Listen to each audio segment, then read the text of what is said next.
আন্তর্জাতিক মাতৃভাষা দিবস ও সাপ্তাহিক ছুটির দিনে পর্যটন শহর কক্সবাজারে ঢল নেমেছে দর্শনার্থীদের। সমুদ্রের লোনা জলে গা ভাসিয়ে আনন্দে মেতেছেন ভ্রমণ পিপাসুরা। এই মুহূর্তে সৈকতের সুগন্ধা পয়েন্টে আছেন রিপোর্টার সুজাউদ্দিন রুবেল। বিস্তারিত জানতে সরাসরি চলে যাচ্ছি তার কাছে।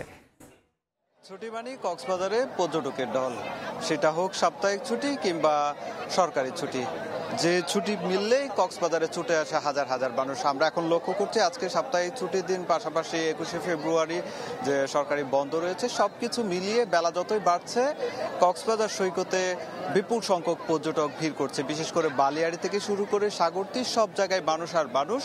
যে বেলা যতই বাড়ছে আমরা লক্ষ্য করছি যে বালিয়াড়ি পেরিয়ে মানুষজন তারা তীব্র রোদের মাঝে সেই রোদকে উপেক্ষা করে কিন্তু সাগরের যে নোনা জল, সেই নোনা জলে নেমে পড়েছেন এবং নোনা জলে নেমে সেখানে তারা সমুদ্র স্নান করছে, পাশাপাশি টিউবে গা ভাসিয়ে এবং পরিবার পরিজন নিয়ে যে যেভাবে পারছে আনন্দে মেতে রয়েছে। এভাবে আসলে আমরা হোটেল কর্তৃপক্ষের সঙ্গে কথা বলেছি। কক্সবাজারের যে তারা কামানের হোটেলগুলো রয়েছে একটি রুমও খালি নেই এবং অন্যান্য যে হোটেলগুলো রয়েছে সেগুলো তো 80% রুম বুকিং হয়েছিল, সেই বিষয়টি বলেছে।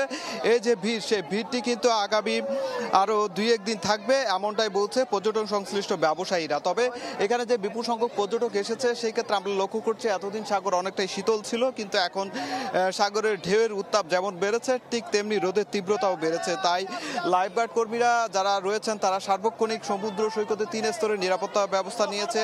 একদিকে টাওয়ারে বসে তারা পর্যবেক্ষণ করছে, অন্যদিকে সমুদ্রে যে নোনা জল রয়েছে সেই নোনা জলে যে বুট রয়েছে সেই বুট দিয়ে তারা টহল দিচ্ছে, পাশাপাশি বালিয়াড়িতে টহল দিচ্ছে। এভাবেই পর্যটকদের সমুদ্র স্নানের নিরাপত্তায় তারা জোরদার করেছে। অন্যদিকে আমরা যেটি লক্ষ্য করছি পর্যটকরা যেমন জেটিস্কিতে চড়ছে ঠিক তেমনি বালিয়াড়িতে ঘোড়ার পিঠে চড়ছে, আবার ছবি তুলছে। এভাবে আসলে আনন্দঘন মুহূর্তগুলো তারা পার করছে।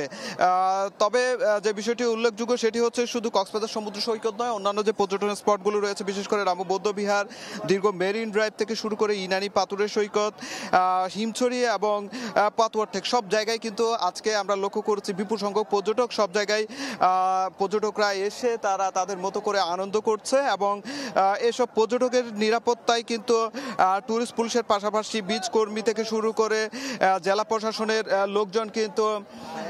লোকজন কিন্তু তারা সার্বক্ষণিক টহল রয়েছে। তবে অনেক পর্যটক অভিযোগ করছে তারা এখনো অনেক রুম পায়নি, আবার অনেকে তাদের যে লাগেজগুলো নিয়ে এসেছে সেইগুলো রাখার কোনো স্থান পাচ্ছে না। এভাবে যতই মানুষ বাড়ে ততই কিন্তু ভোগান্তিও বাড়ে, সেই বিষয়টিও পর্যটকরা উল্লেখ করছে। তো এ ছিল আমার কাছে সৈকত থেকে সবশেষ। কক্সবাজার সৈকতের সুগন্ধা পয়েন্ট থেকে সরাসরি যুক্ত ছিলেন সুজাউদ্দিন রুবেল।